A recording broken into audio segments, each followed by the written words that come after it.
Hello good morning students. आज अपने optics का नेक्स्ट लेक्चर करेंगे न्यूटन वल्ले, न्यूटन रिंग्स। इससे पहले लेक्चर में अपने किया था पतली फिल्म द्वारा व्यतिकरण। पतली फिल्म अपन किसको बोलते हैं? पानी की सतह के ऊपर तेल की जो परत जम जाती है उसको अपन बोलते हैं पतली फिल्म। आज अपन और पतली फिल्म के लिए दो इंपॉर्टेंट केस किए थे अपन ने। एक तो परावर्तित किरणों के अंदर अपन ने व्यतिकरण की घटना देखी थी और एक पारगमित तरंगों के मध्य व्यतिकरण की घटना देखी थी अपन ने। तो दोनों इंपॉर्टेंट केसेस हैं। उन दोनों केसेस में से एक केस है वो 100% एग्जाम के अंदर आता है। तो नेक्स्ट लेक्चर जो है न्यूटन वल्ले, न्यूटन वल्ले के अंदर भी एग्जाम में कुछ ना कुछ आपसे जरूर पूछता है।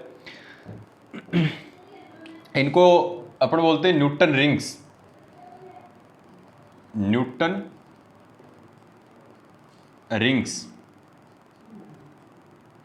जो न्यूटन रिंग्स है वो क्या होती है देखो। इसके लिए अपने को जरूरत पड़ेगी है कि फनाकार फिल्म की, फनाकार पतली फिल्म, वेज शेप जो फिल्म है उसकी जरूरत पड़ेगी। एक पतली फिल्म अपन पढ़ते हैं कि पतली फिल्म में क्या होता है। हालांकि इन चीज़ों की अपन डेफिनेशन नहीं पूछता कि पतली फिल्म क्या है, फनाकार फिल्म क्या है। फन आकार की जो फिल्म होती है उसको बोलते हैं फनाकार। और इसके लिए आपको लेकिन टॉपिक जो करते हैं उसमें अपने को बार बार इन चीज़ों की जरूरत पड़ती है, तो इनका कॉन्सेप्ट जो है पहले ही क्लियर अपन कर लेते हैं। तो पतली फिल्म तो अपन क्या बोलते हैं कि पानी की परत, सतह के ऊपर तेल की कोई परत जम जाती है तो उसको पतली फिल्म अपन बोलते हैं। तो इससे पहले अपन डिस्कस कर लेते हैं कि फनाकार जो फिल्म होती है वो क्या होती है। तो सबसे पहले आपको डेफिनेशन लिखनी है कि फनाकार फिल्म, क्योंकि न्यूटन वल्ले जो एक्सपेरिमेंट है वो फनाकार फिल्म के ऊपर किया गया, ध्यान रखना। फनाकार फिल्म को बोलते हैं वेज शेप्ड फिल्म। फनाकार फिल्म का मतलब होता है कि दो समतल कांच की प्लेटें किसी कोण पर यदि झुकी हुई है, एक समतल कांच की प्लेट ये है, दूसरी समतल कांच की प्लेट ये है, ये यदि दोनों आपस में इस प्रकार से थीटा कोण से झुकी हुई तो इस फिल्म को अपन बोलते हैं फनाकार फिल्म। इससे प्रकाश की किरणें इसकी ऊपरी सतह से और निचली सतह से परावर्तित और पारगमित होती हैं, तो इसको बोलते हैं फनाकार फिल्म। तो रटना नहीं है आप लोगों को, दो समतल कांच की प्लेटें किसी कोण पर झुकी हुई है तो उसको अपन बोलते हैं फनाकार फिल्म। तो क्या लिखेंगे अपन? दो समतल कांच की प्लेटें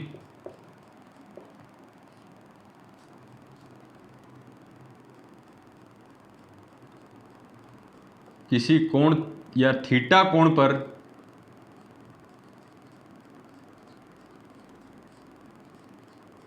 झुकी हुई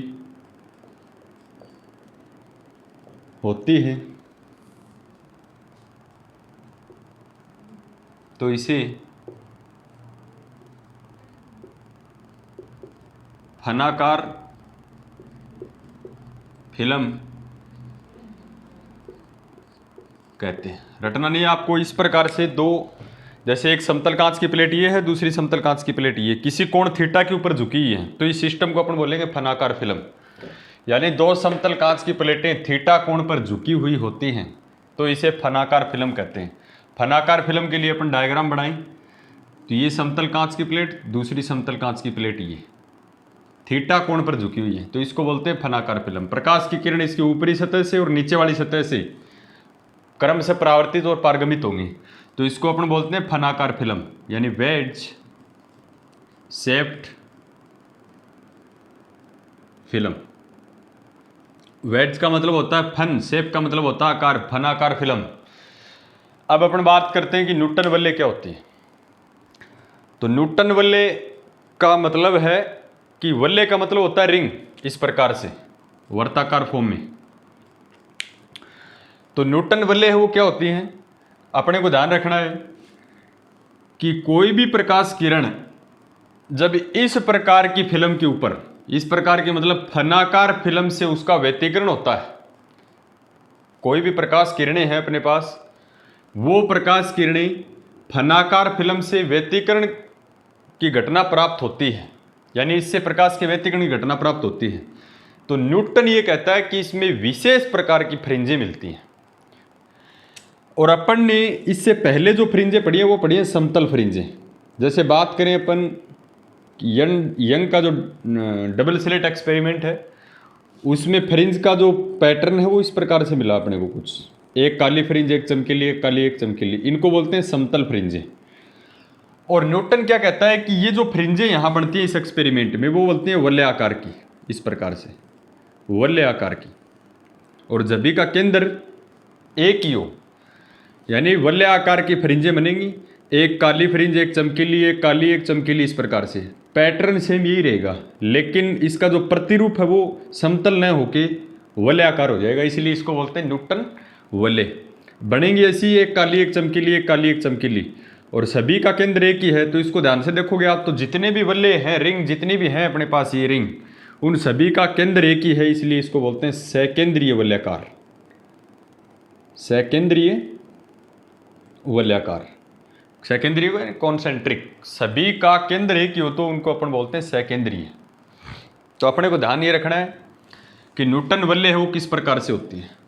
तो न्यूटन का बेहतरीन एक्सपेरिमेंट है। न्यूटन ने अपने एक्सपेरिमेंट में ये देख लिया कि फ्रिंजें जो बनती है, अब फ्रिंजें कहाँ बनती है, व्यतिकरण की घटना में फ्रिंजें बनती हैं, तो वो समतल न बन के वलय आकार की बनती हैं, और उन वलय आकार की विशेष फ्रिंजों को न्यूटन वलय कहा जाता है। विशेष इसलिए है कि इससे पहले जो भी फ्रिंज अपन ने पढ़ी है वो समतल है सारी की सारी। तो अपने को ध्यान रखना है कि न्यूटन वलय किसे कहेंगे। अपन डेफिनेशन लिखें तो जब फनाकार यानी इस प्रकार की पतली फिल्म से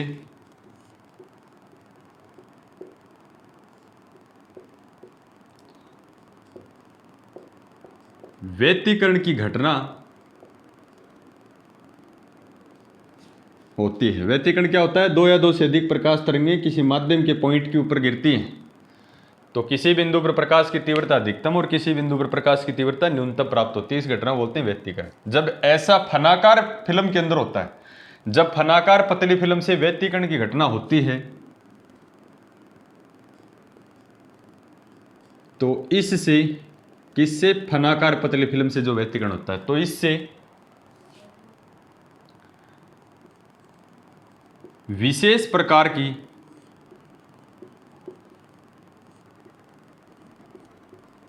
सकेंद्रीय वलयों के रूप में, विशेष प्रकार की सकेंद्रीय वलयों के रूप में फ्रिंजें प्राप्त होती हैं,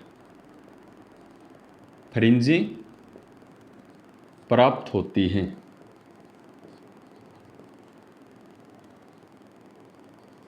इन विशेष फ्रिंजों को, इन विशेष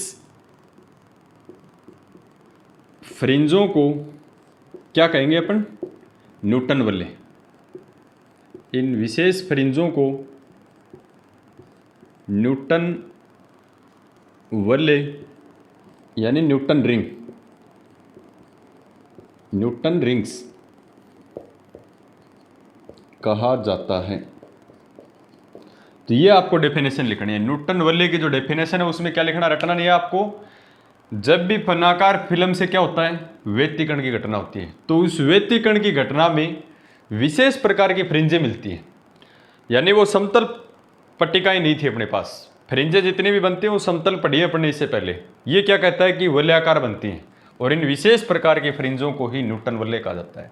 तो ध्यान रखना, न्यूटन वलय किस प्रकार की फ्रिंजें हैं, वलयाकार, और कैसे हैं, सकेंद्रीय वलयों के रूप में, यानी सभी का केंद्र एक ही है। तो कुछ इस प्रकार से बनेंगी, ये केंद्र हो गया, कुछ इस प्रकार से बनेंगी।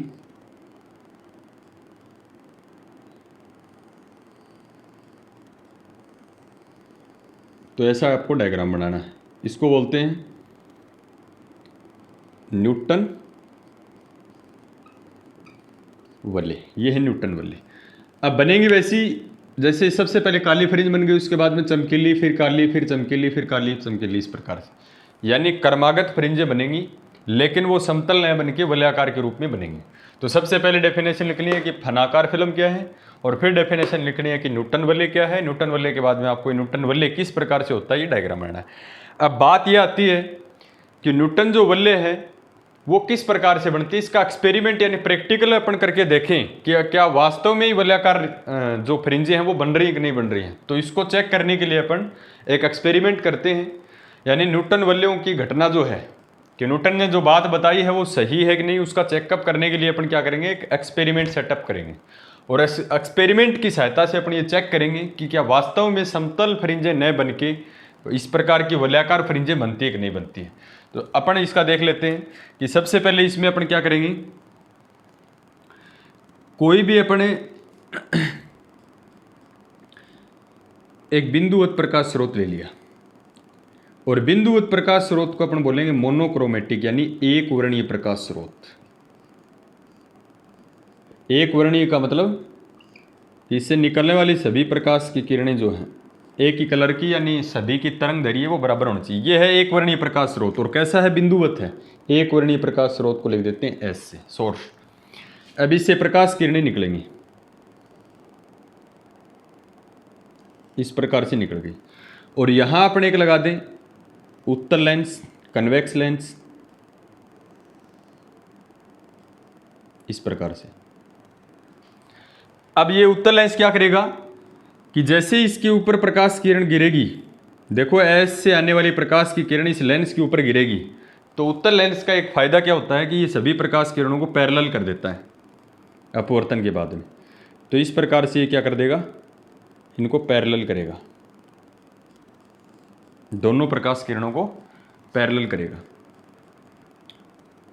अब ये दोनों प्रकाश किरणें हैं, कितनी भी आ सकती हैं, अपन ने दो की बात की। देखो तो दो प्रकाश किरणें इस प्रकार से जा रही है। आई कहाँ से है, एक वर्णीय प्रकाश स्रोत एस से। ये एक वर्णीय प्रकाश स्रोत एस है। एस से निकलने वाली प्रकाश की किरणें सबसे पहले किसके ऊपर गिरी, कन्वेक्स लेंस, उत्तल लेंस के ऊपर। उत्तल लेंस का एक बेनिफिट क्या है कि ये अपने ऊपर गिरने वाली सभी प्रकाश किरणों को समांतर कर देता है। अब होता क्या है कि समांतर प्रकाश किरणें क्या करती हैं, एक इस प्रकार से 45 डिग्री कोण के ऊपर झुकी हुई, 45 डिग्री एंगल के ऊपर झुकी हुई एक समतल कांच की प्लेट होती है, ग्लास प्लेट, इसको बोलते हैं जी। ये समतल कांच की प्लेट होती है। ये प्रकाश की किरण इसके ऊपर यहां गिरेगी और ये प्रकाश की किरण है यहां गिरेगी।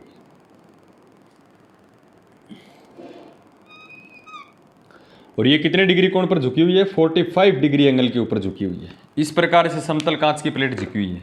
अब बात यह आती है कि ये 45 डिग्री कोण पर क्यों झुकी हुई है। अब पता है कि समांतर आपतित प्रकाश किरणें जो इस प्लेट के ऊपर गिरेंगी तो ये 90 डिग्री से क्या होंगी, परावर्तित होंगी। अब ये ग्लास प्लेट है, 45 डिग्री कोण के ऊपर झुकी हुई है। अब ये क्या होंगी कि इससे परावर्तित होंगी तो ये बिल्कुल लंबवत यानी परपेंडिकुलर परावर्तित होंगी, इस प्रकार से विद 90 डिग्री एंगल, यानी यहां भी 90 डिग्री का एंगल, यहां भी 90 डिग्री का, यहां इनका हुआ परावर्तन। अब बात यह आती है कि न्यूटन वलय के लिए तो अपने को किसकी जरूरत पड़ती है, फनाकार फिल्म की। वो फनाकार फिल्म है वो अपन ने कहाँ बना रखी है, देखो फनाकार फिल्म मैं यहां बना देता हूं। और वो फनाकार फिल्म किस प्रकार से बनाई है, काफी इंपॉर्टेंट है। एक तो फनाकार फिल्म बनाने के लिए आपको समतलोत्तल लेंस चाहिए,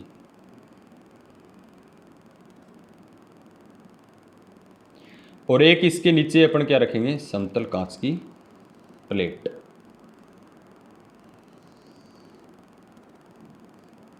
ये समतल कांच की प्लेट है P और ये लेंस है L। अब देखो फनाकार फिल्म कहाँ बनी, एक तो समतलोत्तल लेंस ले, वो प्लेन कन्वेक्स लेंस जिसका एक भाग समतल और एक उत्तल है। अब देखो इसको किसी समतल प्लेट के ऊपर अपन रखेंगे तो ये बीच वाला इस लेंस का सिरा है, ये इस प्लेट के ऊपर टिक जाएगा, लेकिन दोनों साइड इस प्रकार से रोटेटेड है तो ये दोनों भाग जो हैं इसके उठे रहेंगे। तो यहाँ पर एक फिल्म का निर्माण हो रहा है। देखो एक ये और एक ये, इनके बीच का कुछ एंगल है, तो यहाँ इसके बीच में, दोनों के बीच में क्या है, कुछ नहीं, इनके बीच में क्या है, वायु है, एयर है। तो वायु की फनाकार फिल्म बनी है, यहाँ ध्यान रखना। तो फनाकार फिल्म बनाने के लिए क्या करोगे, एक समतल कांच की प्लेट, और समतल कांच की प्लेट के ऊपर एक क्या रखोगे, समतलोत्तल लेंस रखोगे, जिसका बीच वाला सिरा है वो कांच की प्लेट के ऊपर टिकेगा, लेकिन दोनों सिरे हैं वो थोड़े थोड़े ऊपर की तरफ होंगे। तो उनके बीच में जो फिल्म बनेगी फनाकार फिल्म बनेगी वो वायु की बनेगी। तो होगा क्या कि ये इसका ऊपरी पृष्ठ है फिल्म का, जैसे ये फिल्म की बात करें तो ये फिल्म का ऊपरी पृष्ठ है, ये नीचे की पृष्ठ, कुछ इसी शेप की यहाँ पर एक फिल्म बनेगी, यहाँ इस प्रकार से ये, और ये इसका नीचे का पृष्ठ होगा। तो ऊपरी पृष्ठ से और नीचे के पृष्ठ से प्रकाश किरणें क्या होंगी, कुछ तो क्या होंगी टकरा के वापिस चली जाएंगी, और कुछ क्या होंगी पारगमित हो जाएंगी, यानी समतल कांच की प्लेट के बीचों बीच निकल जाएंगे। तो यहाँ पर होगा क्या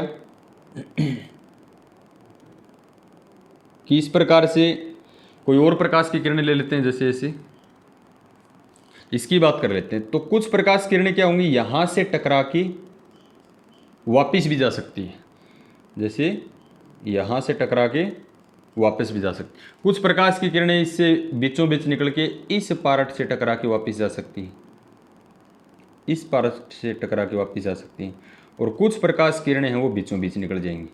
तो जो बीचों बीच निकल जाएगी उसको बोलेंगे अपन पारगमित ट्रांसमिटेड, और जो टकरा के वापस चली जाएंगी तो ये यहाँ इस वाले पृष्ठ से क्या होगा, इनका परावर्तन होगा, परावर्तन होगा। देखो ये वायु फिल्म है, ये वायु फिल्म है, तो वायु का ये ऊपरी पृष्ठ हो गया, ये नीचे का पृष्ठ हो गया। तो ऊपरी पृष्ठ से टकरा के वापस जा सकती हैं, नीचे के पृष्ठ से भी टकरा के वापस जा सकती हैं, और सीधी भी निकल सकती हैं। तो यहाँ पर वापस जाएंगी प्रकाश किरणें, ये वापस प्रकाश की किरणें जाएंगी इस प्रकार से ऊपर की तरफ, इस कांच की प्लेट को पार करके इस प्रकार से, और यहाँ अपन क्या करेंगे यहाँ पर एक टेलीस्कोप लगाएंगे अपन, इस प्रकार से कोई टेलीस्कोप लगा देते हैं। टेलीस्कोप का मतलब कोई अपन दूरबीन लगाएं इस प्रकार से, ये है टेलीस्कोप टी, ये है टेलीस्कोप।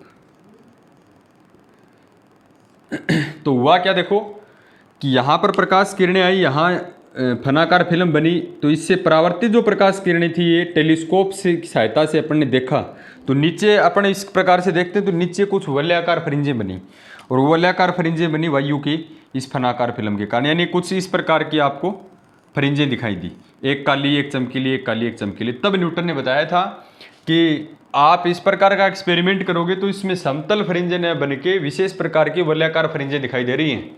इन विशेष प्रकार की वलयाकार फ्रिंजों को क्या कह दिया उसने, न्यूटन वलय कह दिया। तो इस चीज़ को आप ध्यान रखना, ये एक्सपेरिमेंटल सेटअप है। तो इसके लिए आपको थ्योरी लिखनी है। इसके लिए थ्योरी क्या लिखोगे कि समतल कांच की प्लेट P तथा समतलोत्तल लेंस L के मध्य वायु भाग में एक फनाकार फिल्म का निर्माण होता है। तो थ्योरी मैं यहां नहीं लिख रहा हूं, आप लिखो देखो कि समतल कांच की प्लेट P तथा समतलोत्तल लेंस L के मध्य वायु भाग में एक फनाकार पतली फिल्म का निर्माण होता है। इतना ही आपको लिखना है। और फनाकार पतली फिल्म से न्यूटन वलय किस प्रकार से बनेगी, ठीक है। समतल कांच की प्लेट P तथा समतलोत्तल लेंस L के बीच वायु भाग में एक फनाकार पतली फिल्म बनती है। अब अपन क्या लिखेंगे कि एक वर्णीय S या एक वर्णीय प्रकाश स्रोत से आने वाली प्रकाश किरणें 45 डिग्री कोण पर झुकी एक समतल कांच की प्लेट G के ऊपर आपतित होती हैं तथा 90 डिग्री कोण के साथ परावर्तित होती है। जैसे इसके ऊपर गिरेंगे तो बिल्कुल 90 डिग्री का एंगल बना के क्या होंगी, परावर्तित होंगे। क्या लिखोगे, एक वर्णीय प्रकाश स्रोत S से आपतित प्रकाश किरणें 45 डिग्री कोण पर झुकी समतल कांच की प्लेट G पर आपतित होती है तथा लंबवत या 90 डिग्री कोण पर परावर्तित होती है। और ये लंबवत प्रकाश किरणें वायु की फनाकार फिल्म के ऊपरी तथा नीचे की सतह से परावर्तित तथा पारगमित होती है। परावर्तित का मतलब कुछ प्रकाश किरणें वापस जाएंगी और कुछ प्रकाश किरणें बीचों बीच निकल जाएंगी। परावर्तित प्रकाश किरणों को यदि दूरदर्शी की सहायता से देखा जाता है तो इसमें वलयाकार फ्रिंजें बनती दिखाई देती हैं। इस प्रकार से न्यूटन वलयों का निर्माण होता है। तो न्यूटन वलय का निर्माण जो है वो इस प्रकार से होता है। कुछ थ्योरी नहीं लिखनी है, आपको ध्यान रखना है। S एक प्रकाश स्रोत है, इससे आने वाले प्रकाश की किरणें 45 डिग्री कोण के ऊपर झुकी किसी कांच की प्लेट के ऊपर आपतित होंगी तो लंबवत क्या होंगी, परावर्तित होंगी। और लंबवत परावर्तित होंगी तो वायु की जो फिल्म है उसकी ऊपरी और नीचे के भाग से परावर्तित और पारगमन होगा। और परावर्तित प्रकाश किरणों को यदि टेलीस्कोप की सहायता से देखा जाता है तो विशेष प्रकार की वलयाकार फ्रिंजें दिखाई देती हैं। तो इस प्रकार से न्यूटन वलय हैं उनका निर्माण होता है। आई होप आपको समझ में आया होगा। उसके बाद में इसका करेंगे अपन थ्योरी, यानी इसका सिद्धांत करेंगे कि परावर्तित जो प्रकाश किरणें हैं उनमें न्यूटन वलय कैसे बनी, और जो पारगमित प्रकाश किरणें हैं उनमें न्यूटन वलय है वो किस प्रकार से बनी।